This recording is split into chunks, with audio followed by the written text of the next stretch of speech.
Breakwater point woke to gull cries, tar on ropes, and the clank of the cannery lifts. Lance trotted along the waterfront, his green ribbon flicking at his antler, while Trinity paced beside him with a silver compass tapping her chest. They mapped routes, because the council trusted them to keep public passages open after the farmers' rebellion. The work mattered more than comfort, and the air between them felt fragile. Lance said Die Hard was not a Christmas movie, and Trinity said it obviously was. Along the quay, a humid Italian pizza chef tossed dough, flicking flour that hung in the air as a white cloud. The disc spun high and landed on his knuckles, thin and even, before he sent it up again. Heat and the smell of tomatoes drifted from his oven toward the tide pools. Lance slowed to watch, and Trinity kept pace with a small smile. Trinity said the timing was perfect, and Lance said lunch could be earned later. They passed the lighthouse where an old elevator rattled against its guides. Trinity paused to listen and said the gears sounded tired. Lance marked the note on a dog-eared map he pulled from his saddlebag. Their routes took them into every staircase and machine room. That was why stopping anyone who tried to choke access would fall to them. Lance said he would log a maintenance request, and Trinity said she already had the compass bearing for parts. Mr. Clankerton and Sir Slopulus arrived with polished assistants and a portable dais. Their gold shells flashed in sun. One adjusted a hinged monocle while the other straightened a velvet cravat pinned with a tiny heart locket, flexing a gilded claw engraved Comic Sans or bust. They chaired the Harbor Improvement Board and owned Crab and Cable, the only lift service company. They loved their power and each other, and they performed for the crowd. Sir Slopulus said their presence promised refinement, and Mr. Clankerton said efficiency would shine. They announced their plan in bright public tones. Mr. Clankerton said Comic Sans for a happier harbor. Sir Slopulus said fonts shape souls, and serious lettering made people frown at fish. They promised to replace every official sign with Comic Sans, from mooring schedules to safety warnings. Trinity muttered that legibility saved lives, and Lance added a flat not that they cared. They explained the mechanics with a slick calm. Buttons are boring, Mr. Clankerton said, so they would modernize every lift by replacing buttons with bright jellybeans. Pallets of industrial jellybeans and adhesive had already been ordered, and their manuals claimed only their crews could clean the panels. With their board seats, they could close stairs during renovations and funnel everyone through their sticky system. Trinity said this sounded unsafe, and Lance said sugar should never replace steel. By noon, trouble showed. The cannery's freight lift jammed after a run of jellybean presses. Sugar smeared into the panel until a deckhand slipped and cracked a pail, brine sizzling across his boots. Comic Sans banners rolled down the lighthouse, announcing please use Jellybean interface, making the elderly fishers squint. Lance and Trinity confronted the dais. Mr. Clankerton waved his banner so the letters said kindly accept happiness, and Sir Slopulus chided them for being old-fashioned. Under the boardwalk in a storeroom, 2 sand-colored jackrabbits popped from a crate labeled sardines and cards. Kirby twitched whiskers and said he and his twin Toasty ran a secret bingo league in the tide tunnels because evenings were dull and numbers built community. They begged Lance and Trinity to help keep the league hidden as the board raided gatherings under a fake safety pretext. A crackling radio above joked about a celebrity dog show fraud and a Pomeranian with detachable ears. Kirby said they could vouch for everyone, and Toasty said the tunnels kept the town connected. The crabs tightened control as crew sealed stairwells with yellow tape that read Jellybeans are peace. Sir Slopulus held a proclamation at claw tip and ordered all private keys surrendered for inventory. He refused to touch the key ring, letting a clerk handle it with tongs. They signed exclusive contracts with the timid treasurer while bold fishers were still at sea. Lance said this was a power grab, and Trinity said fear of keys seemed real. Lance and Trinity tried a night fix at the cannery with a sack of salvaged metal buttons. Trinity traced wires by feel, whispering it was like threading needles in a storm, while Lance watched the stair tape flutter in a draft. Sir Slopulus found the mid-switch, the sea salt cologne arriving before the glitter of his claw. He said vandals would be punished and art denied. Lance said safety wasn't vandalism, and Trinity said the lift needed buttons. The fallout hit fast. The board fined the Caribou for sabotage, posted their faces under a Comic Sans heading that read unhelpful elements, and suspended their access to mechanical rooms. Fisher families grumbled as catches spoiled during lift delays, and a child scraped a knee on a jellybean glued threshold. On the pier, Mr. Clankerton smiled and told a crowd only joy haters complained about candy. Lance said they would fix it anyway, and Trinity said they would not stop. Back in the tide tunnels, inspectors barged in and seized cards, saying the bold numerals clashed with approved Comic Sans numeration. They took the jackpot marbles too, claiming they looked like uninstalled jellybeans. The league's community web frayed, messages stalled, and morale dropped like anchors. Lance felt their job slipping away with a grip burn of rope. Kirby said the numbers kept people talking, and Toasty said the marbles were not candy. Hopelessness settled at dusk on the jetty.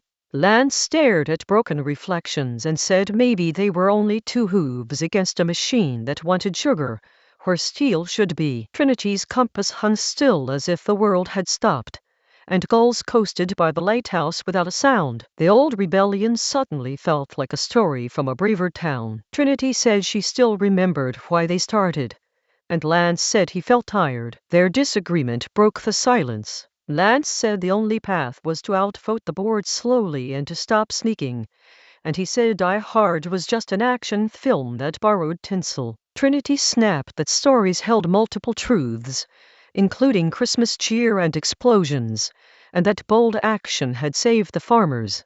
They stopped speaking for a while, and the quiet pressed hard. Trinity said they would have to choose a path together, and Lance said he knew. Trinity suggested making a difference for someone they could reach, and they returned to rescue the Bingo League. Kirby and Toasty showed how to dig a lean trench behind the storage room and taught the Caribou the bingo calls by heart to prove fairness. Lance gathered affidavits from grandmothers, stamped with the fish seal of the old rebellion committee. Inspectors backed off when confronted with the paperwork. The rabbits giggled about overhearing Mr. Clankerton brag he would never touch cursed keys again, a superstition his lover shared. Quick interlude. If this story has you rooting for clear buttons and fair paths, take a second to support the channel. Like, subscribe, and comment the words flop so more people find these harbor tales. Your support keeps the routes open here too. They spoke their reasoning out loud and clear. First, they would recruit the Bingo League and sympathizers to gather every key in town, from lost and found hooks to boat locker keys and key charms. Second, they would plant keys like talismans around lift panels to freeze the crabs with superstition. Third, while crews stalled, the rabbits would wriggle into chases and bolt in real buttons, and the Caribou would present contract clauses requiring safe, legible access. Trinity said the path felt true, and Lance said it would work. The whisper moved like tide through the village. Fishermen turned out pockets and donated brass rings. The lighthouse keeper brought a jar of old skeleton keys, and an elderly tourist from a radio audience preview handed over a lanyard of kennel keys sent by a scandalized dog show sponsor hiding in town. Kirby and Toasty coordinated volunteers with bingo calls. When they called Two Little Ducks, kids fetched a bolt kit. When they called Top of the Shop, the keeper stamped approvals with the fish seal. On gala night, the crab staged the Jellybean Jubilee at the cannery. A floor-to-ceiling Comic Sans mural read Courage is Candy while a brass band played. Lance and Trinity arrived with a quiet army. The rabbits spread out like shadows, and key garlands draped across doorways. Lance said distraction first, and Trinity said courage without candy second. Mr. Clankerton sneered that vandals had come to lick the buttons clean, and Sir Slopulus tapped the engraved claw like a metronome. Then the first key garland chimed, a soft metallic rain that made both crabs flinch and clack backward. Volunteers hung more keys near every panel. Kirby winked and dove into a wire chase with a coil of screws. Sir Slopulus barked for guards, and Mr. Clankerton called for order. For a moment, Sugar pushed back. Smears clung to hooves and paws, and a panel shorted with a sharp crack and a smell like burned fruit. Trinity held steady with the compass pointed toward the main control while Lance shoved a rolling bin to wedge a door for the rabbits. Toasty called numbers like a code, and Kirby surfaced with a fistful of jellybeans, shouting the path was clear to a breaker. Trinity said keep moving, and Lance said doors held. They reached the turning point by holding up the truth. Trinity lifted the dog show sponsor's kennel key lanyard and blew the brass whistle, the note cutting through the band. The keys glittered like a chain of tiny curses to the crabs, and they froze with claws lifted. Lance produced the board's own contract and read the clause that any mechanism must be operable without fear or superstition and must prioritize safety and legibility. Mr. Clankerton said this was theatrics, and Sir Slopulus said he would not cross the keys. Kirby and Toasty worked fast, swapping jellybeans for salvaged buttons. Each click that replaced a squish steadied the room. Volunteers peeled Comic Sans banners off the walls and rolled them like dusty rugs. Mr. Clankerton tried to scuttle for an elevator but stopped at a circle of keys around the call panel. Sir Slopulus blustered about art while his legs shook. Victory followed with authority. The village constable arrived with council members who had found their courage, and, seeing contract breaches and sabotage, they stripped the crabs of board titles and elevator license. The pair were escorted to a temporary holding pen made of lobster traps to await formal charges. The council ordered the Jellybean program dismantled and readable fonts restored, and barred the crabs from office. Trinity said the harbor would breathe again, and Lance said the routes were opening. Undoing the damage took work and humor. People scrubbed panels with hot water while the rabbits passed out rags and new buttons, and Kirby called bingo numbers that doubled as work assignments. A bundle of glossy dog hair wigs mailed as dog show evidence turned out perfect for mopping syrup, and the crowd cheered as sugar streaks vanished. Trinity rechecked wires with her compass catching the light. Kirby said 2 fat ladies. Wipe the stairs, and Toasty said legs 11. Carry bolts. The gossip program wrapped its gag with a final broadcast. It confessed the fraud. Duchess Tinsel was a groomed mop on roller wheels pushed from offstage, and the promoter had fled with counterfeit rosettes and kennel keys. The sponsor, hiding in town, sighed in relief, accepted the returned lanyard, and handed a real rosette to the actual sheepdog on the bluff. The whistle that had stilled the jubilee went back on a hook at the lighthouse. The sponsor said this was over, and the keeper said the hook would keep the whistle ready. At sunset on the pier, they finally exhaled. Lance admitted Die Hard carried enough tree lights and reconciliation to count as a Christmas movie, if one wanted. Trinity grinned and said good maps and good movies both gave people a way through chaos. They agreed to keep arguing for fun because humor had stitched their courage back together.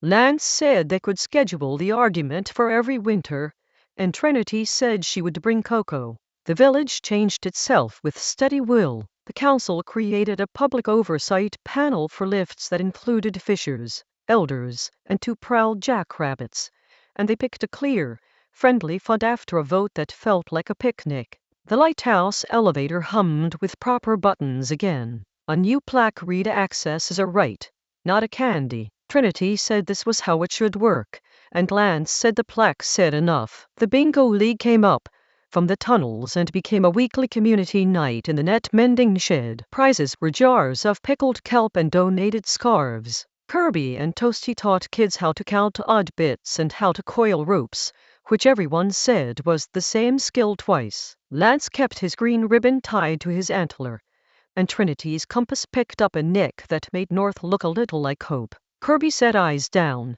and Toasty said ropes neat, numbers neat. As for Mr. Clankerton and Sir Slopulus, they faced consequences instead of applause. The magistrate banned them from holding contracts and ordered 1,000 hours of community service scraping jelly out of floorboard seams, while reading safety manuals printed in a font chosen by the people. Their golden carapaces lost their mirror shine under labor. Their Comic Sans banners sat sealed in the evidence locker, dusty and dull. Mr. Clankerton said this was beneath them, and Sir Slopulus said work would not change taste. On clear nights, the harbor lights winked in sequence, Boys, lighthouse, cannery.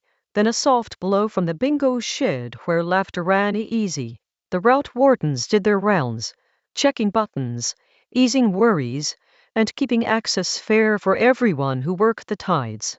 When gulls quarreled overhead, Lance and Trinity glanced up, half expecting a brass band or a jellybean, and then smiled because the only thing sticky now was community. They walked on together, steady and sure. The harbor rested without alarms. All the slop in this video was generated using AI. This disclaimer is purely informational. Remember to like, subscribe, and comment the word slop to help others find these stories. Thank you for watching.